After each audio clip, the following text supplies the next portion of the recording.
இயேசுவில் மிகவும் பிரியமான சகோதர சகோதரிகளே, ஆசீர்வாதமான இந்த காலை வேளையில் உங்களை அன்புடன் வாழ்த்துகிறேன்.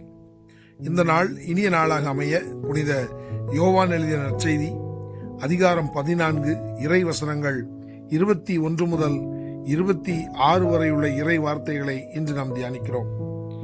இன்றைய நற்செய்தி பகுதியில் ஆண்டவராகிய இயேசு கிறிஸ்து தன்னுடைய சீடர்களுக்கு சில தெளிவுகளை ஏற்படுத்துவதை நாம் பார்க்கிறோம்.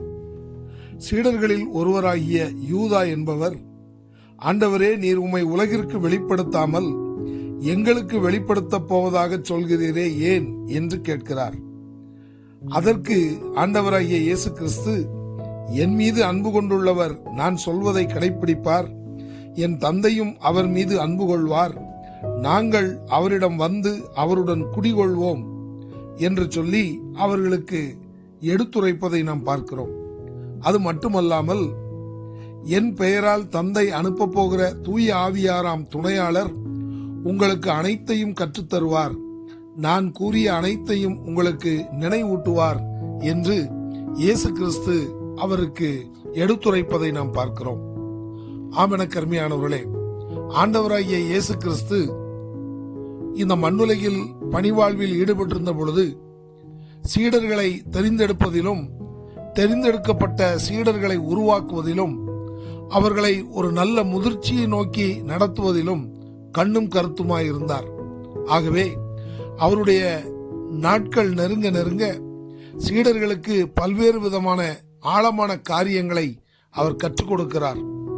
ஏனென்று சொன்னால், தனக்கு பிறகு பரிசுத்த ஆவியானவரின் துணையோடு இந்த சீடர்கள்தான் இந்த மிகப்பெரிய பணியை தொடரப்போகிறார்கள் என்பது ஆண்டவராகிய இயேசு கிறிஸ்துவுக்கு தெள்ளத் தெளிவாக தெரியும். ஆனால் அதே வேளையில் அதை நன்றாக புரிந்து கொள்ள முடியாத சீடர்கள் பல குழப்பங்களில் காணப்பட்டபடியினால் இப்படிப்பட்ட வார்த்தைகளை அவர்களுக்கு எடுத்துரைத்து அவர்களை அவர் உறுதிப்படுத்துவதை நாம் பார்க்கிறோம்.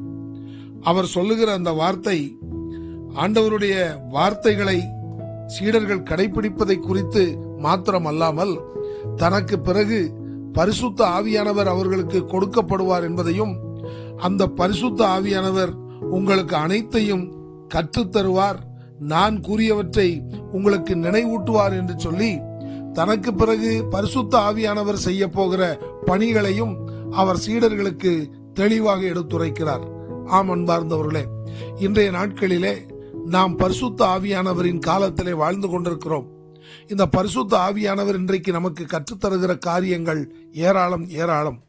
வேதத்தை நாம் திறக்கும் பொழுதெல்லாம் வேத வசனங்கள் மூலமாக நம்மோடு அவர் பேசுவதை நம்மால் தெளிவாக புரிந்து கொள்ள முடிகிறது. ஆகவே எந்த நோக்கத்திற்காக ஆண்டவராகிய இயேசு கிறிஸ்து சீடர்களை உருவாக்கினாரோ அந்த நோக்கத்தை சீடர்கள் பரிசுத்த ஆவியானவரின் துணையோடு நேர்த்தியாக நிறைவேற்றினார்கள் என்பதை நாம் அனைவரும் நன்கு அறிவோம்.